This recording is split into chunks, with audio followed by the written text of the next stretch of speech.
अस्सलाम वालेकुम, I am Mariam. Welcome to MRK वुक फेसबुक एंड यूट्यूब चैनल। उम्मीद है कि आप सब खैरियत से होंगे। आज की इंपॉर्टेंट डेवलपमेंट आप लोगों से शेयर करूंगी, लेकिन वीडियो के स्टार्ट में जैसे कि मैं आप लोगों से रिक्वेस्ट करती हूँ, जो न्यू सब्सक्राइबर्स हैं वो चैनल को सब्सक्राइब करें, बेल आइकन पर क्लिक करें, ताकि जितनी भी जो अपडेट्स हैं वो इस चैनल पे आती हैं फ्यूचर में, उनकी नोटिफिकेशन आप लोगों को बर वक्त मिलती रहे। साथ साथ वीडियोस को लाइक किया करें, शेयर किया करें, कमेंट सेक्शन में अपना फीडबैक मस्त दे दिया करें।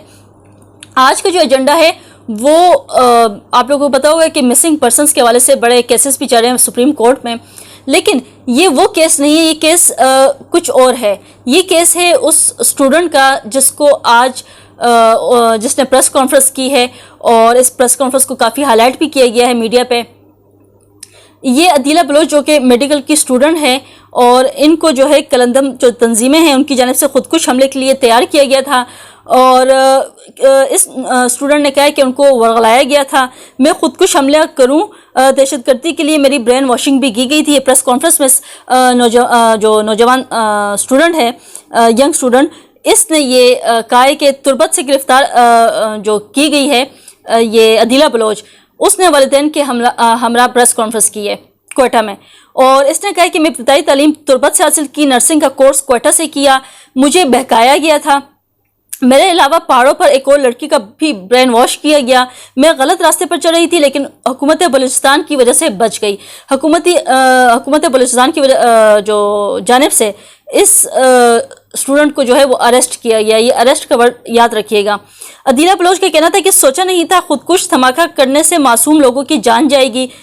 दहशतगर्दी के लिए नौजवानों को वर्गलाया जा रहा है। दहशतगर्द अपने मकासद के लिए लोगों को इस्तेमाल करते हैं, जो कि सभी को पता है कि इनको नौजवान नस्ल को जो है वो वर्गलाते हैं, अपने साथ ले जाते हैं, फिर उनको ब्रेन वॉश किया जाता है, इनको ट्रेनिंग दी जाती है, उसके बाद ये जो है वो उनके जो मिशंस होते हैं उन पे जाते हैं और वो टारगेट अचीव करते हैं। इस नौजवान का कहना था, जो अदीला बलोच है स्टूडेंट, इसका कहना था कि नौजवानों को नसीहत करती हूँ दहशतगर्दों की बातों में ना आएँ।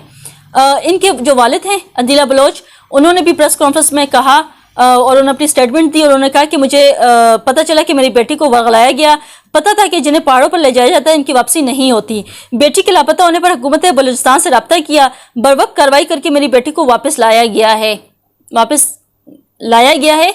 मैंने जैसे कि कहा था कि गिरफ्तार पे अपने ध्यान देने की गिरफ्तार, ये रिपोर्ट किया गया कि गिरफ्तार किया गया है इस स्टूडेंट को। लापता अफराद के वालिदैन सरकार के पास जाएं, और दीगर, ये उनके वालिद की जानिब से कहा जा रहा है अदीला बलोच के, कि जो लोगों को लगता है कि उनके बच्चे जो हैं वो लापता हैं, तो वो सरकार के पास जाएं, हुकूमत बलूचिस्तान के पास जाएं, और वो जो हैं वो उनको बाजियाब करवाएंगे। अपने बच्चों पर जो है सरगर्मियों पर उनकी नज़र रखें, किसी किस्म की गैर कानूनी सरगर्मियों में वो मुलविस ना हो। जो रुकने असम्बली अफरा अजीम शाह का कहना था कि रियासत और हुकूमत ने माँ होने का सबूत दिया है, बेशक दिया है, नो डाउट दिया है। एक इंसान की जान बचाई और उसके साथ जुड़ी बाकी इंसानों की भी जान बचाइए, जो कि उनसे इस तरह के धमाके वगैरह करवाते हैं और बहुत से लोगों का जानों का ज़या होता है। रियासत ने अदीला और इसकी फैमिली को कबूल किया है, इस लड़ाई को बंद करें जिसमें सरासर नुकसान बलूचिस्तान का है। जो लोग बाड़ों पर हैं वो वापसी का रास्ता अख्तियार करें, जो भी मदद मांगी जाएगी वो हुकूमत देगी। सो इस हवाले से वैसे भी जो मिसिंग पर्सनस के हवाले से हाई कोर्ट में भी गुज़िश्ता रोज़ जो है वो एक स्टेटमेंट दी गई थी, और कहा गया था कि जो मिलिट्री की जानिब से भी, ये तो एक दहशतगर्द तंजीमें उठा के लेके जा रही हैं, जो कि केस आज सामने आया है कि जो गायब हैं वो पहाड़ों पर होते हैं। इसके अलावा भी एक स्टेटमेंट है जो कि हाई कोर्ट की है, और वो कौमी सलामती के लिए कहा जाता है कि ख़तरा है, और इस तरह से जिस तरह नौजवानों को उठाया जाता है मिलिट्री एजेंसी दिन दिहाड़े, जो 18 साल फैज़ान की एग्जांपल दूंगी, उनके हवाले से जो केस चल रहा था उसमें कहा गया था कि इस तरह से जो नौजवानों को उठा लिया जाता है उनको, I think justice Babar Sattar, अगर मैं नाम यहाँ गलत ना ले रही हूँ, उन्होंने ये स्टेटमेंट दी थी। तो ये कौमी सलामती के लिए ख़तरा है, कौमी सलामती के लिए हर तरह से ख़तरा हो सकता है, और हमारी नेशन के लिए भी, कि जो जिस तरह से अगर नौजवानों को दिन दिहाड़े कोई एजेंसी उठाती है या हमारे नौजवानों को ये दहशतगर्द तंजीमें उठा के लेके जाती है, और इस ये जो स्टूडेंट है जिसको अरेस्ट किया गया है और इसने प्रेस कॉन्फ्रेंस की है, और इसने कहा भी है कि उनसे गलती हुई है, और भी नौजवान हैं जो पहाड़ों पर हैं उनको बाजियाब करवाया जाए।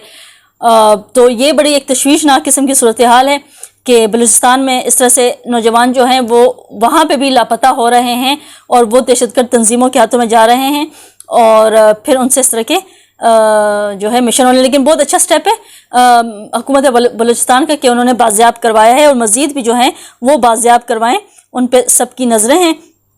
اب بات کرتے ہیں جسٹس منصور علی شاہ جو ہیں آنے والے چیف جسٹس ہیں قاضی فائز عیسیٰ کے بعد، تو کچھ ہی ایسے کہ مہمان رہ گئے ہیں قاضی فائز عیسیٰ، اور پھر وہ ریٹائر ہو جائیں گے۔ اس کے بعد جو چیف جسٹس آئیں گے وہ جسٹس منصور علی شاہ ہوں گے۔ ان کا جو تقرری کا ایک نوٹیفیکیشن سوشل میڈیا پہ بڑا سرکولیٹ کر رہا ہے، اس حوالے سے یہ خبر ہے سوشل میڈیا پر زیر گردش جسٹس منصور علی شاہ کے بطور چیف جسٹس نوٹیفیکیشن کو وفاقی وزارت قانون و انصاف نے جعلی قرار دے دیا ہے۔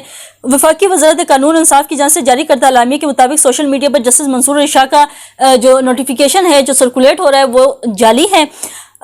وزارت قانون نے جسٹس منصور کا بطور چیف جسٹس کوئی نوٹیفیکیشن ابھی تک جاری نہیں کیا۔ جسٹس منصور علی شاہ سپریم کورٹ کے سینئر جج ہیں اور موجودہ چیف جسٹس قاضی فائز عیسیٰ کی ریٹائرمنٹ کے بعد چیف جسٹس جو ہیں وہ یہ اب بنیں گے۔ تو ان حوالے سے جو ایسے نوٹیفیکیشن جو ہے وہ فیک سرکولیٹ ہو رہے ہیں تو اس حوالے سے وضاحت کر دی گئی ہے وزارت قانون کی جانب سے کہ وہ سارے فیک ہیں۔ خیر آج کی ویلوگ سے اتنا ہی، آپ لوگ سے ملاقات ہوگی ایک نئی ویلوگ میں نئے ٹاپک کے ساتھ۔ انٹل دین اللہ حافظ۔